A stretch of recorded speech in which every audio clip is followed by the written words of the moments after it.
Tajuk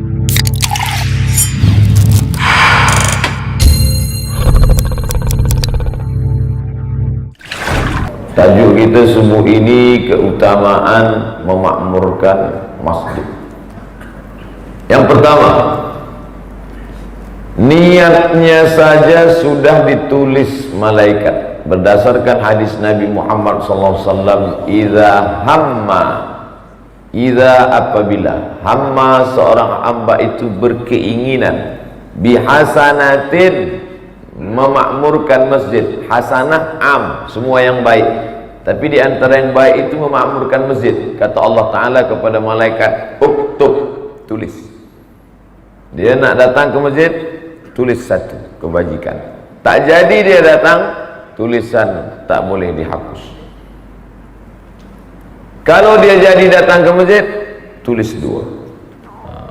Jadi makna setiap hari kita mesti ada niat nak memakmurkan masjid. Jaga tidur, nak tidur malam pun sudah berniat, ya Allah, buatlah aku terjaga sebelum azan subuh, sebab aku ingin solat subuh berjamaah ke masjid. Kata Allah Ta'ala kepada malaikat, tulis.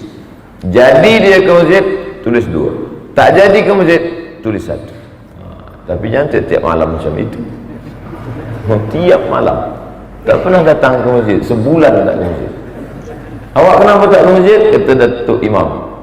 Oh, kata Ustaz Somad, niat aja dah tulis satu dah. Ini bukan mengaji nak mencari kebenaran, tapi mengaji hanya untuk berdalil, berhujjah saja. Makanya di antara doa kita tadi, Allahumma inna na'udzubika min ilmin la yanfa'. Jauhkan kami daripada ilmu yang tak ada bermanfaat. Sebab apa? Hafal dalil. Laisal ilmu bikathratir riwayat. Ilmu itu bukan orang yang banyak meriwayatkan, begini kata hadis, begini kata sunnah, begini kata asar, begini kata khabar. Bukan. Tapi manakala dia dapat diamalkan terus, maka selalu berniat baik, selalu beringin dalam hati azam ingin memakmurkan masjid.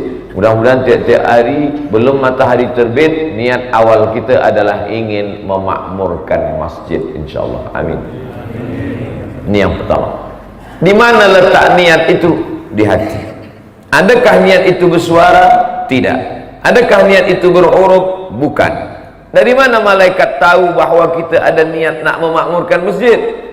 Padahal malaikat tak tahu apa yang ada dalam hati. Kata Syekh Abdul Wahab Asy-Sya'rani dalam kitab Tanbihul Mughtarrin. Tanbih, peringatan. Mughtarrin, orang tertipu. Peringatan bagi orang-orang yang tertipu. Ketika seorang hamba berniat baik, malaikat mencium harum semerbak.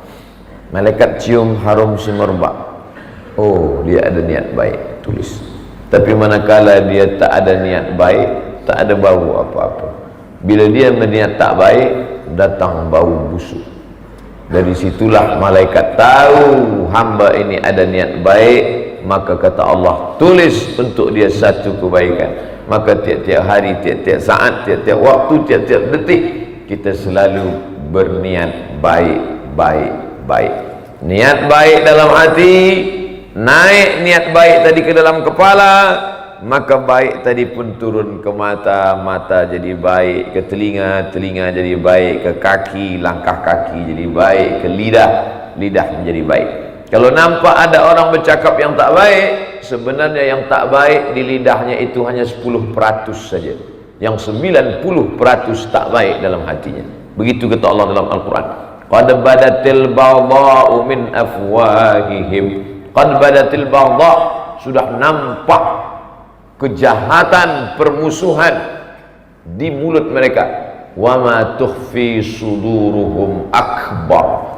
Tapi yang tersembunyi di hati mereka akbar, lebih besar daripada yang keluar daripada mulut mereka. Itulah mengapa mesti hati baik, pikiran baik, mulut jadi baik. Hati baik, pikiran baik, mata menjadi baik. Maka semua berawal dari hati yang baik. Ala fil jasadi mudghah, Ketahuilah dalam jasad itu segumpal. Idza salahat salahal jasadu kulluh. Kalau yang segumpal, segenggam, sekepal tadi baik, maka yang lain ikut menjadi baik. Kalau dia rosak, yang lain ikut menjadi rosak. Ala wahyal qalb, hati. Oleh sebab itu maka niat baik. Ini yang pertama.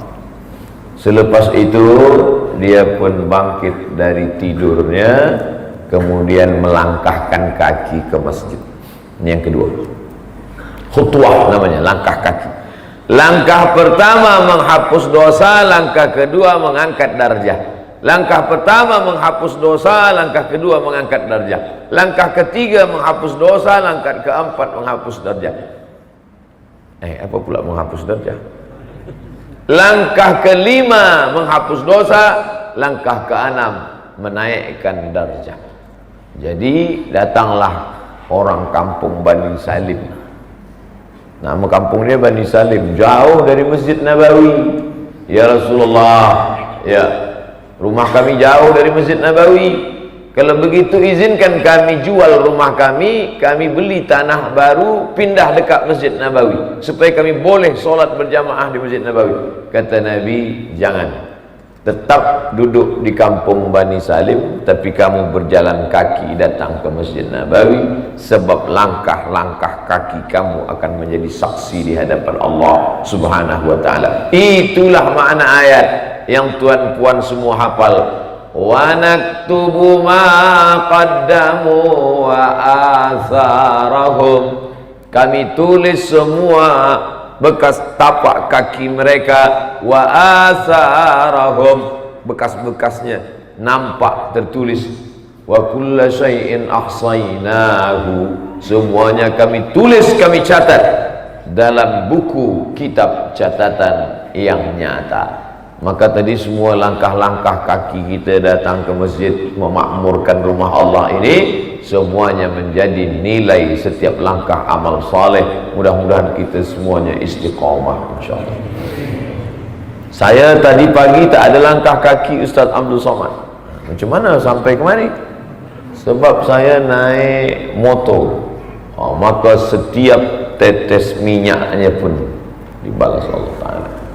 Faman ya'mal mithqala dzarratin khairan yarah. Cuma ada setengah orang nak hilangkan sunnah berjalan kaki ini.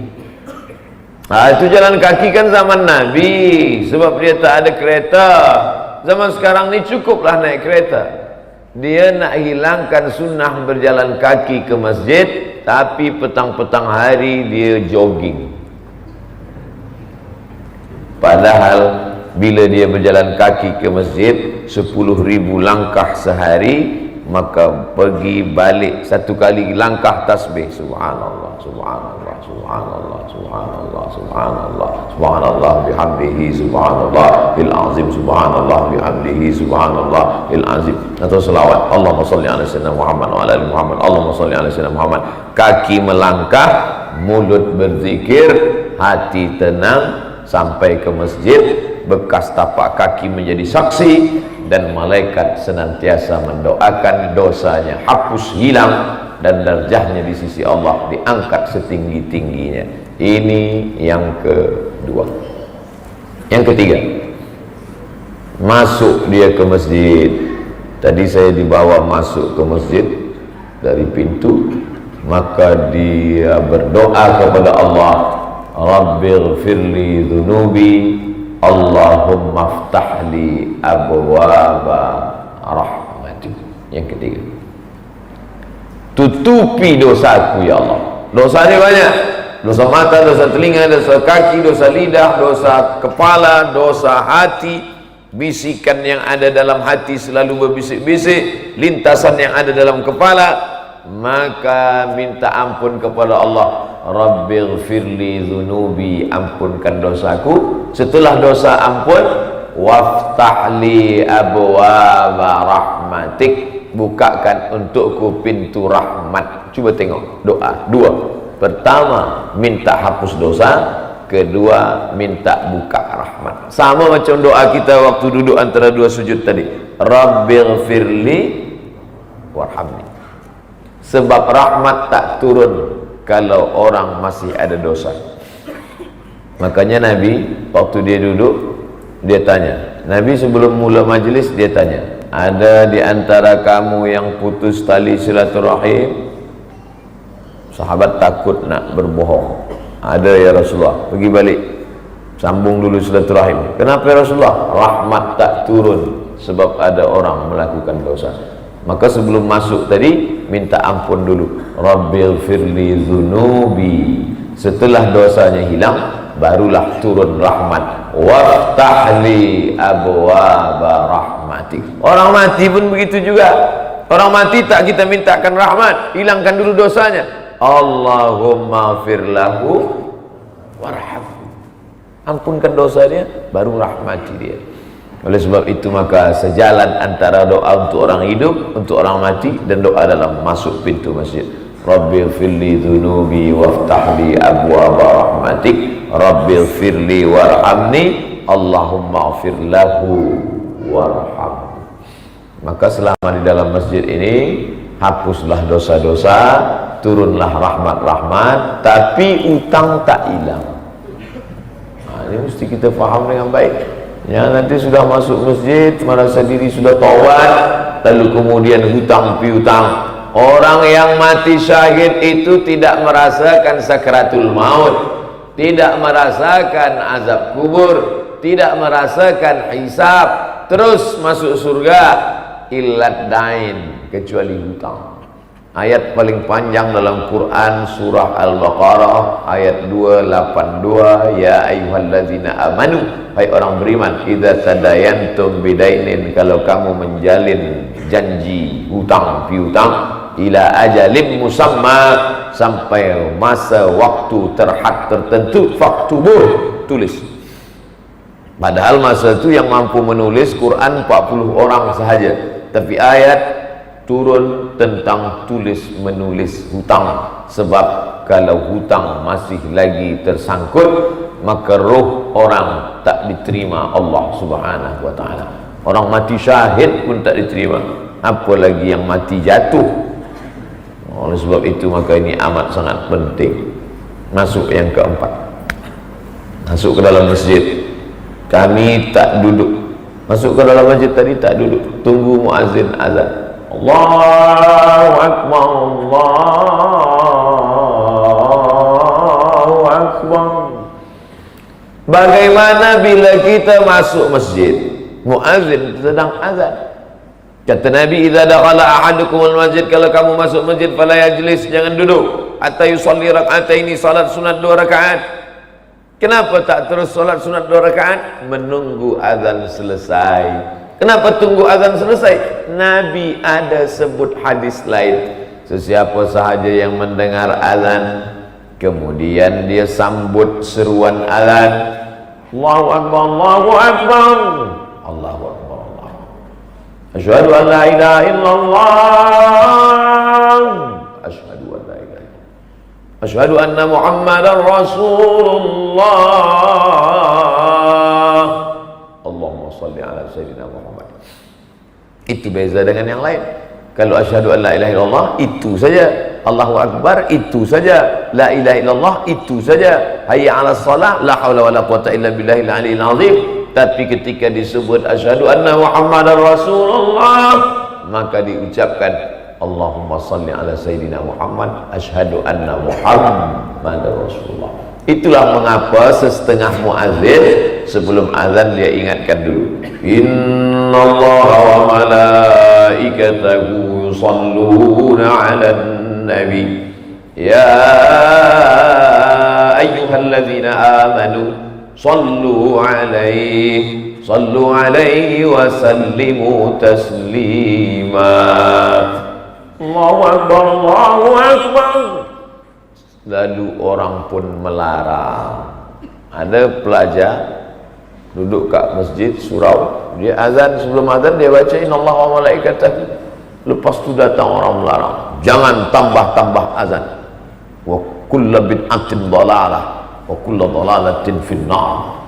Membaca innallaha wa malaikatahu sebelum azan itu bid'ah dan masuk neraka jahanam.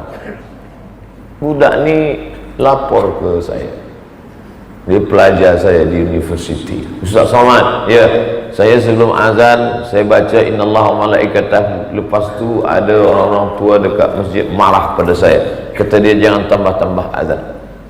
Saya tanya, awak kenapa baca ayat tu sebelum azan? Tak ada, ikut-ikut orang ni. Muazzin baca ayat itu, dia nak ingatkan pada orang yang ada di persekitaran masjid, nanti bila aku sebut nama Muhammad, bersalawatlah. Sebab kata Nabi, bu'adan liman dzukirta wa lam yusalli alaika. Celakalah orang yang manakala namamu disebut tapi dia tak berselawat kepadamu. Orang paling bakhil adalah orang yang nama dia disebut tapi dia tak berselawat. Maka muazzin tadi nak ingatkan, sallu alaihi. Tapi orang marah dengan saya, Ustaz, bila saya baca ayat tu. Oh, kalau macam tu esok bila awak azan tak usah baca ayat. Jadi attention please. Bila nanti saya sebut nama Muhammad, berselawatlah. Berselawatlah. Kira-kira mana lebih elok? Mana lebih elok? Attention please atau innallaha wa malaikatahu? Eloklah innallaha wa malaikatahu. Ini kan cuma nak bagi tahu. Usah bagi tahu lagi. Semua orang dah tahu dah. Usah bagi tahu. Semua kita tahu bahawa sembahyang tidak sempurna kalau saf tak rapat dan tak lurus. Tapi sampai hari ini imam tetap bagi tahu, luruskan shaf, luruskan shaf. Pernah tak imam cakap, "Oh maaf jamaah, saya tak bagi tahu sebab tuan-tuan dah tahu dah." Kita tak bagi tahu. Ini kan cuma cara nak bagi tahu orang. Samalah macam pindah dari salat tarawih ke salat witir. Sallu salatal witri thalatha rakaatin asabakumullah. Di Sabah ada macam tu. Apa kita tahu? Tapi setengah orang sekarang larang, tak boleh. Yang tak boleh, jangan tambah-tambah. Diam aja. Macam mana dia nak bagi tahu? Tak semua makmum ingat di belakang. Saya pun tanya semua. Witir kata. Dia tak ingat, dia tak kira. Lah makan cendol, lah makan apa saja. Tak ingat lagi, tak kira entah berapa rakaat. Apa lama betul ini. Nah, maka datang orang dari belakang bertanya, "Tuan Imam, kita ni witir ke tarawih?" Witir 3. Mana elok? Witir 3 kan macam tadi. Eloklah macam tadi. Sallu salatal witri thalatha rakaatin asabakumullah. Oh, witir. Awak faham ke dia cakap tu? Faham. Apa kata dia? Tak, entah saya dengar witir kata dia. Witir. Sebenarnya nak bagi tahu. Itu maka dia katakan innallaha wa malaikatahu, supaya orang berselawat. Sallu alaihi. Maka orang pun berselawat. Man shalla alayya salatan, siapa yang berselawat kepadaku satu kali, sallallahu alaihi biha asra, Allah balas 10 kebajikan. Wa huttat anhu asyara sayyi'at, ditutupi, dihapuskan 10 kesalahan. Wa rufi'at lahu asyara darajat, dinaikkan 10 darjah tingkatan kemuliaan-kemuliaan. Banyak-banyak selawat-selawat. Selepas azan tutup dengan doa wasilah. Allahumma rabb hadhihi da'wati tammati was salatil qa'imah ati sayyidina Muhammadan al wasilata wal fadilah wasyarafa wad darajatal 'aliyatar rafi'ah wa ba'athu Allahumma maqaman mahmudan alladhi wa'adta innaka la tukhliful mi'ad. Siapa yang membaca ini, menjawab seruan azan, ditutup dengan doa wasilah, halat lahu syafa'ati yaumal qiyamah, wajiblah dia dapat syafaat Nabi Muhammad sallallahu alaihi wasallam. Sebenarnya menyambut seruan azan itu adalah untuk membimbing hati supaya khusyuk. Macam orang main bola sepak, takkan turun langsung dalam stadium main bola, tentu sakit kaki. Dia lari-lari dulu, putar-putar dulu, geleng-geleng kepala dulu. Rupanya salah putar, sakit tak jadi main. Oleh sebab itu maka sebelum dia masuk ke dalam solat itu, dia hati ini dibimbing dulu. Sebab tadi hati kat office, hati di kereta, hati di kedai kopi, hati di mall. Hati ni dudukkan dulu ke dalam hati. Tarik dia balik ke dalam. Maka tak boleh bercakap. Tak boleh bercakap pada orang masa azan. Siapa yang berbicara kepada orang lain manakala azan dikumandangkan, matinya su'ul khatimah. Bukan kata saya, kata Imam Jalaluddin Abdul Rahman As-Suyuti Al-Hafiz Al-Kabir, yang menulis tafsir Jalalain, yang menulis tafsir Ad-Durrul Mansur fi Tafsir bil Ma'sur. Maka bila dengar azan, diam aja.